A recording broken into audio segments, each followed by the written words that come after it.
Hello and welcome everyone. If you have recently purchased a Fujifilm camera, you might be starting to ask yourself, what should be my first lens for this camera?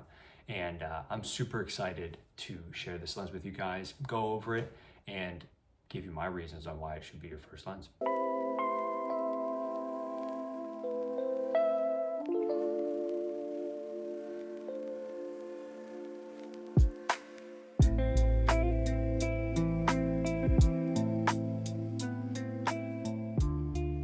So as I mentioned in the intro to this video, we're going to be going over what I think is the best starter lens for your Fujifilm camera system.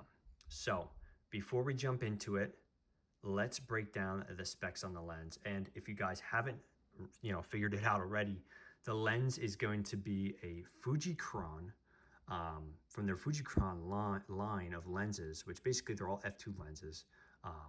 But this is a 23 millimeter f2. The lens is amazing. I mean, you have a 23 millimeter focal length, which makes it a 35 millimeter equivalent on full frame. It's weather resistant and it features a stepping motor, so it's really super quiet, so you can even use it for video if you wanted to. It contains an aperture ring, so you have that so you don't have to do that in camera, because especially on smaller camera bodies with Fuji, like that X-T30 over there, it becomes a little difficult to manually change your aperture through the camera, and it's just a pain in the butt. So having this aperture ring is awesome. And the weight of the lens, it's super compact. It's obviously not a pancake lens, but it weighs 6.4 ounces versus my 30 millimeter 1.4 Sigma lens, which is about the same size. It weighs 10 ounces, so significantly lighter, especially when compared to something like this 56 1.2 Fuji lens, which comes in at, it's super heavy. I think it's like 400 ounces or something like that.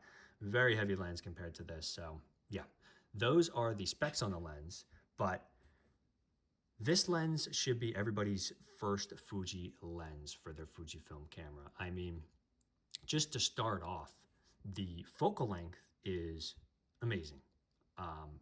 If you don't know what to shoot on yet, a lot of people will recommend a zoom lens. And that's great and everything, especially if you're a seasoned photographer. But for people that are hobbyists and enthusiasts like myself, we tend to use the zoom lenses as somewhat of a crutch, and it kind of hinders our creativity. So the 35 millimeter equivalent focal length on this 23 millimeter f2, it's so versatile. I mean, you can take anything from landscape shots to portraits, and I just love the focal length. I've had a 30 millimeter Sigma for this camera for quite some time, and it just was a bit too tight, and it hindered me in a few ways when I was shooting a lot of my landscape stuff, or when I was shooting like environmental portrait type stuff for my family. And once I got this 23 f2, it just made a lot more sense. So it definitely helps open up that creative flow. For me personally, I don't know if for you guys it's the same. Please comment below if you feel that way. But for me, I found it awesome. I mean, it was great for landscape shots, great for portraits, and pretty much it could do anything. So just got to use your feet instead of using the zoom. But yeah, the next thing for this lens is it's super compact and light. I mean, at 6.4 ounces, it's not, like I said, it's not a pancake lens, but you forget it's on your camera sometimes. I mean, you could see on my X-T30, it makes for a great X-T30 companion, being that the X-T30 Mark III is super small and lightweight as well. Having this XF23 f2, it just adds to that. I mean, it's super compact. You can throw it in a little shoulder bag. Obviously, you can't go in your pocket or anything, but throw it in a shoulder bag and you're good to go. So it makes it really easy for me when I'm going on any of my landscape photo walks. Having this around my neck, I'm not really feeling it too much. And that's something that's really important for me, because I could be on a hike for over an hour, taking pictures and taking video, and this thing makes that much less of a burden. So yeah, awesome lens because of the weight. So moving on to the third reason here why this should be your first lens for your Fujifilm camera system is because the sharpness. Now, a lot of people are obsessed with having their lenses clinically sharp, so on and so forth. I don't like the word clinical, whatever.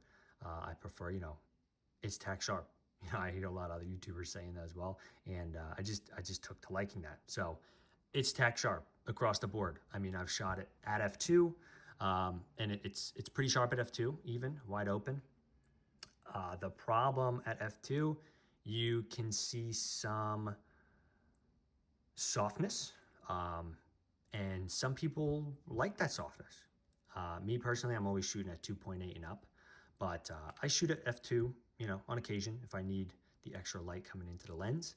But it's an awesome lens across the board. Never had any problems with sharpness or image quality. So yeah, moving on.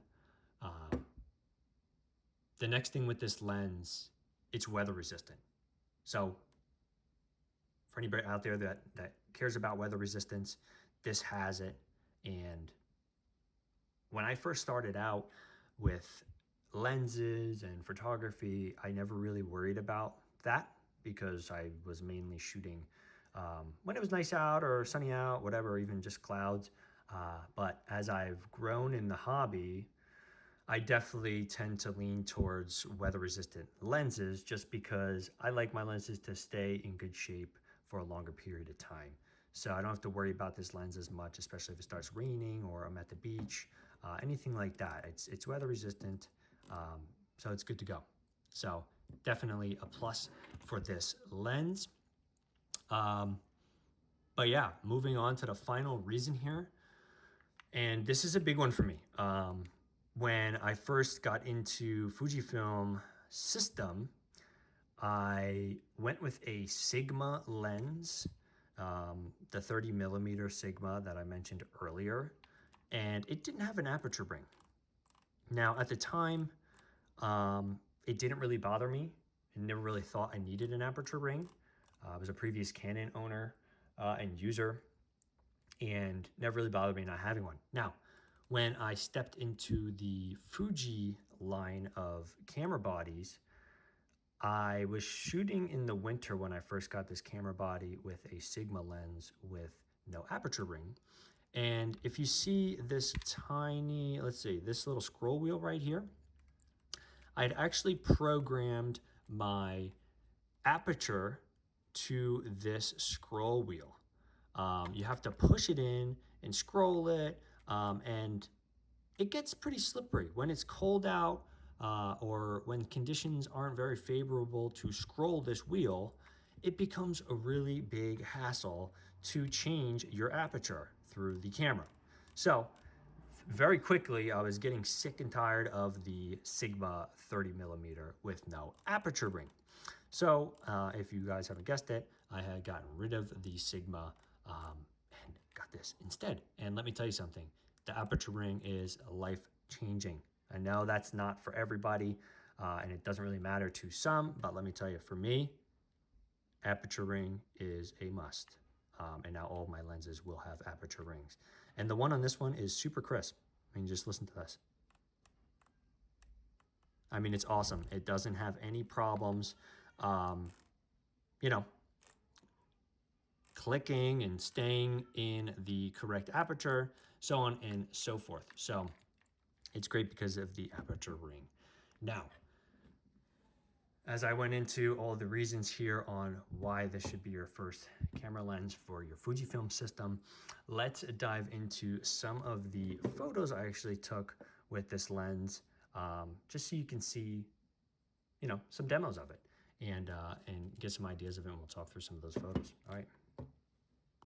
So jumping into some of the photos that I've taken with this XF23F2, you can see it takes beautiful landscape shots, and the colors that just come out of this lens are absolutely stunning. I've actually shot these more recently during the winter here in Manassas, Virginia, and the colors are gorgeous that come out of this camera. Um, and I just never have a problem shooting with the lens. I mean, the focal length is amazing, especially for landscape photography, for just street photography. I've done architecture photography with it, as you'll see coming up here. But it's just awesome. You throw it on the camera, you don't have to worry about it because it's got the weather resistance. It's super light, and this is all in one package. So here's some more pictures from my Manassas Battlefield series that I recently did. This is site number 2. If you guys haven't checked out my other previous videos, go ahead and check them out to get an idea of how I do some of my photo walks. Um, but you can see here coming up in the next few photos are actually from the Air and Space Museum. Got some architecture, got some indoor shots as well. So the focal length is wide enough for indoor stuff where you're close to subjects, but you want to capture a lot of the scenery as well. It's just really great lens. And the next two photos as well, you can see I tried to demonstrate some of the issues with shooting at f2. As you can see, it's a little bit soft there around the Sigma um, logo, but you'll see here when I bumped it up to about 2.8 how much it sharpens up. So yeah, that's the lens. Go ahead and get yourself one for your Fujifilm camera. All right, thanks guys.